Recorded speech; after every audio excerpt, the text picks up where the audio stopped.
Sri TV நேயர்களுக்கு வணக்கம். நான் உங்கள் உமாபாரதி. அனைவரும் நலமாக இருக்க நான் தினமும் பிரார்த்திக்கிறேன். மகாகவி சுப்பிரமணிய பாரதியின் ஆத்திச்சூடியில் புதிய ஆத்திச்சூடி வரிசைகளில் இன்று நாம் பார்க்க இருப்பது 42வது புதிய ஆத்திச்சூடி, தன்மை இழவேல். அப்படின்னா என்னன்னு கேட்டால், எவ்வளவு பெரிய துன்பம் வந்தாலும் நம்முடைய நிலைமையை எந்த நேரத்திலும் எந்த இடத்திலும் நாம் விட்டு கொடுக்கக்கூடாது. நம்முடைய நல்ல குணங்களையும் நாம் விட்டு கொடுக்கக்கூடாது. இதைத்தான் தன்மை இழவேல் மகாகவி. தலையில் இடி விழுந்தாலும் சஞ்சலப்படாதே, உச்சி மீது வானிடிந்து வீழுகின்ற போதிலும் அச்சமில்லை அச்சமில்லை அச்சம் என்பதில்லையேன்னார் இல்லையா மகாகவி.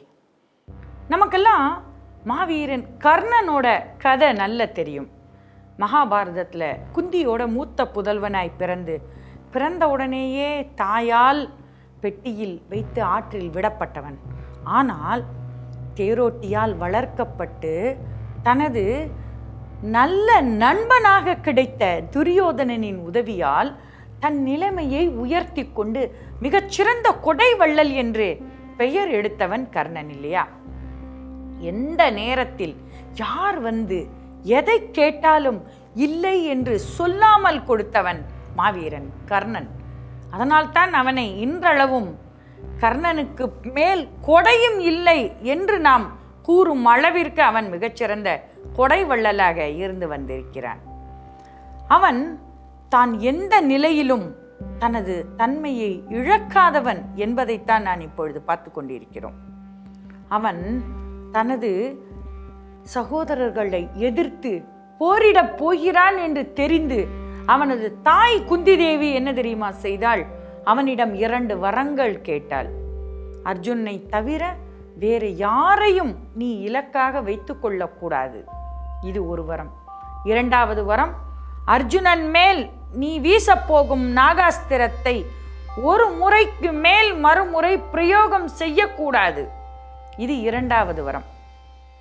கர்ணனுக்கு நன்றாக தெரியும், இந்த வரங்களை தான் கொடுத்தால் தனக்கு கேடு வரும் என்பது தெரிந்தே அன்னை தானமாக கேட்டாள்.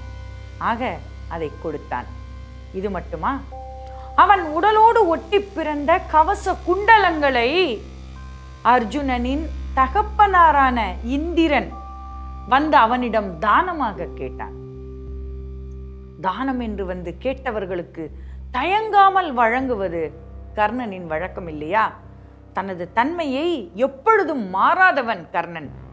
ஆக தான் தனது கவச குண்டலங்களை இழந்து விட்டால் தனக்கு போரில் கேடு நேரும் என்று தெரிந்தே இந்திரனுக்கு தனது கவச குண்டலங்களையும் தானமாக கொடுத்தான். போர் வந்தது.